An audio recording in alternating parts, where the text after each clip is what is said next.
Chapter 14. His Mortifications. It will be rightly conjectured that many reasons forbade that Dominic should undertake any extraordinary penance. There was his age, he was only 14 or 15. There was his delicate health. There was the innocence of his life. But he knew that it is difficult to maintain fervor and purity of soul without some austerity, and this consideration made him ready for penances and mortification. And by mortifications I do not here allude to the insults and unpleasantness that he had to bear, or to his continual restraint over his senses, whether in class, study, or recreation. This form of penance was a habit with him. I refer now to actual penances, painful to the body.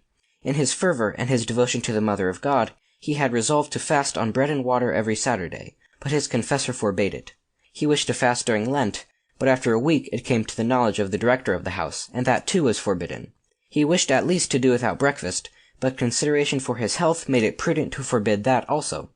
What, then, was he to do to satisfy his desire for some bodily mortifications? As he was forbidden to do anything that affected his food, he began to afflict his body in other ways. He put some sharp objects into his bed, so that he might not be able to repose in comfort. He wanted a kind of hair-shirt, but all these things were soon prohibited. He thought of something else.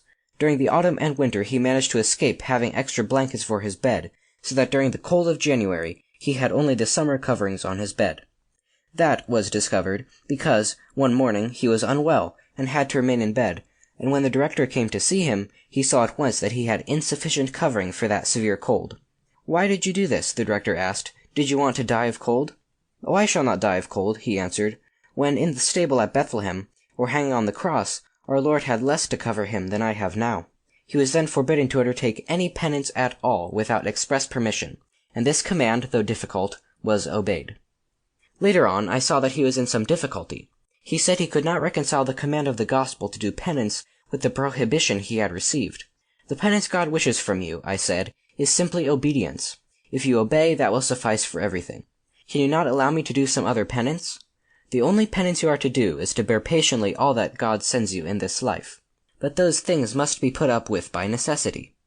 "Very well," I replied. "Whatever you have to suffer by necessity, offer it to God, and it will become a virtue and meritorious in the sight of God."